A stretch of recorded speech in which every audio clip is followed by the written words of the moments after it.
Thank you, Mr. Speaker. Mr. Speaker, as the only independent in the Congress, what I want to do is take a few minutes to discuss some of the major issues facing this country, issues which often don't get the time and exposure that I think that they need. And the very first issue that I would like to touch upon deals with how the American people get the information that they need in order to formulate intelligent decisions in our democracy.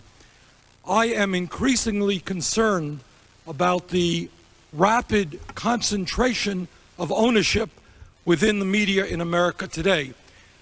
It should be a real concern to all Americans that all of our major television networks are owned by very, very powerful and wealthy corporations who very clearly have a conflict of interest in terms of what they present on the air. Rupert Murdoch, a multi-billionaire right-wing individual, owns the Fox television network. ABC has recently been purchased by Walt Disney, whose chief executive officer earns several $100 million a year and is one of the wealthier people in America. CBS will now be owned by the Westinghouse Corporation. NBC is owned by General Electric. And I think what we have got to ask ourselves, are corporations like these going to provide objective information to the American people? I think the answer is very clearly no.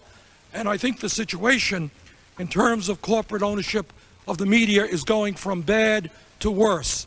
Fewer and fewer large corporations are controlling not only the television, controlling the radio industry, book publishing, newspapers, etc.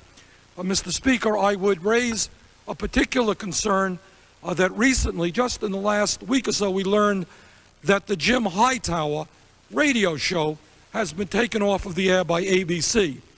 To my mind, the Hightower show was one of the more provocative and interesting radio talk shows in America. It was a progressive show. I think it was a very good antidote to the Rush Limbaugh and the G. Gordon Liddy types, and I am concerned about its disappearance from the air.